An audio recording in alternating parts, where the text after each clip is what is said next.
You're 67 years old. It's a Monday morning. You open your brokerage account. $1,140,000. You did it. 32 years of contributions. 32 years of not touching it. 32 years of watching it drop and telling yourself to hold. The number is real. The math worked exactly like the books said it would. You close the laptop, walk to the kitchen, make coffee, and somewhere in the back of your mind, a question appears that you've never let yourself ask out loud before. Was this the right way to spend 32 years? Not financially. Financially, the answer is obvious. But the version of you at 35, the one who started this, he had plans. Things he was going to do when the money was there. Trips he was going to take. Risks he was going to fund. A version of his life that required capital he was building toward. He got the capital. He just got it at 67. Long-term investing works. I'm not here to tell you otherwise, but nobody talks about what it actually costs to do it right. And I don't mean money. Before you close this, I know what you're thinking. You're thinking this is one of those videos that's going to tell you to stop investing and spend your money now. Live for today. YOLO. That's not what this is. The math on long-term investing is real, and I'm not going to pretend it isn't. Compounding is the most powerful force in personal finance. Starting early is the closest thing to a guaranteed advantage that exists in investing. But there's a psychological cost to this strategy that nobody puts in the spreadsheet. And that cost is not theoretical. It shows up in your decisions, your relationships, your risk tolerance, and ultimately in the version of your life you actually live, versus the one you kept deferring until the number was big enough. That gap deserves an honest conversation. 3 things we're covering. First, what the real psychological price of long-term investing looks like when you measure it honestly. Second, the strongest argument for pure long-term patience and the hidden assumption buried inside it. Third, what the research actually says about money, time, and when one stops buying the other. And at the end, a framework to figure out whether your current strategy is building toward a life or just building toward a number. Meet Michael. He's 34, engineer, makes $112,000 a year, disciplined, has been maxing his 401k since he was 27, has $87,000 invested, on track to have $1.2 million by 65. Michael knows the plan. He's seen the compound interest charts. He understands that every dollar he invests at 34 is worth approximately $10 at 65 at historical average returns. So he optimizes. He keeps his lifestyle lean. He drives a 2014 Honda. He doesn't take the trip to Japan he's been thinking about for 4 years because it costs $6,400, and $6,400 at 34 is $64,000 at 65. He passes on the opportunity to go part-time and build a side business because the income reduction would set back his timeline. Each of those decisions is financially correct. The math checks out every time. Here's what Michael never calculated. He's been making these trade-offs for 7 years. He'll make them for approximately 23 more years before the portfolio is where he wants it. That's 30 years of decisions that optimize for the future at the expense of the present. The Japan trip he skipped at 34, he can take it at 65, but he can't take it at 34. That version of the experience, with that version of his body, with the friends who were going to come with him, that's gone. It doesn't compound into something better later. It just doesn't happen. This is not an argument against saving. It's an argument for being honest about what you're trading. There's a concept in economics called the declining marginal utility of money. $1 is worth more to you at 34 than at 67. Not because of inflation, because of what you can do with it. At 34, you can hike for 3 weeks in Southeast Asia. At 67, you might be able to. At 80, you probably can't. The money is the same. The life you can buy with it is not. Michael's $1.2 million at 65 is real. The version of his 30s and 40s that he traded for it is also real. One of those things shows up in a brokerage statement. The other one doesn't. Here's the strongest argument for pure long-term patience, and it's genuinely compelling. The research on happiness and money is consistent. People who achieve financial independence, who have enough that they never have to work again, report significantly higher life satisfaction than people who don't. The security of knowing you can't be financially ruined changes how you move through the world. That's not nothing. That's actually enormous. And the compounding argument is mathematically airtight. $500 a month invested from age 25 to 65 at 8% average returns becomes $1,745,000. The same $500 a month starting at 35 becomes $745,000. 10 years of delay costs you $1 million. $1 million. For 10 years of spending an extra $500 a month on experiences. That argument is correct. I'm not going to tell you it isn't.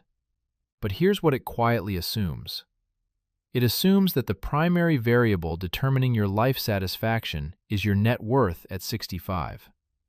It assumes that the experiences and risks and choices you defer during the accumulation phase can be recovered or replaced later.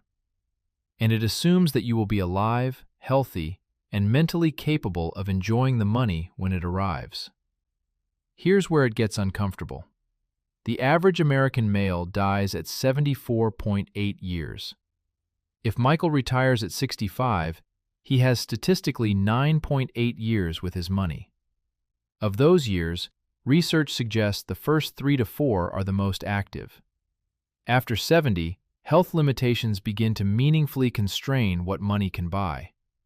Michael's $1.2 million will arrive, but the window in which it can buy the experiences he deferred is narrower than the compound interest chart implies. This is not morbid. This is the data. And the data belongs in the spreadsheet. I promise to be honest. Here's the honest part.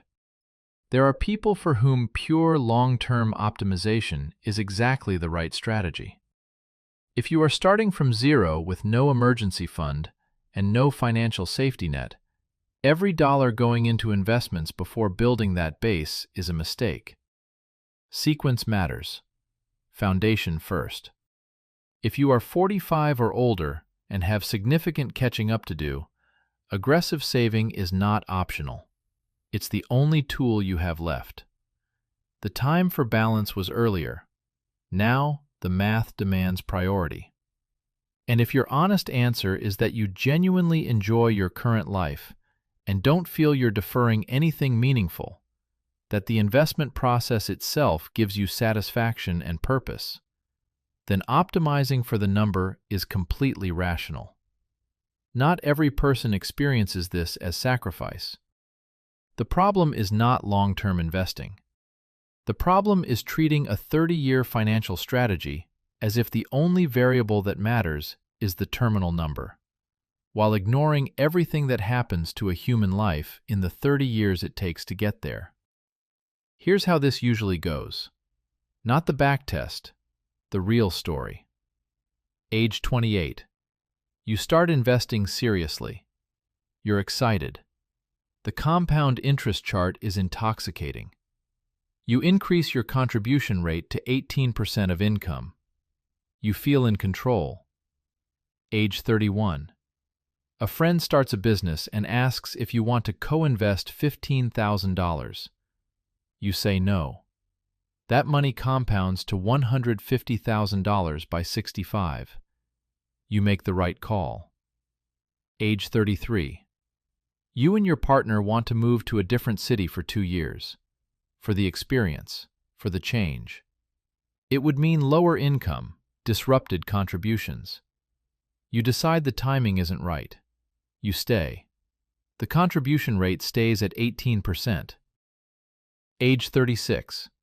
Your portfolio is at $140,000. You check it every month.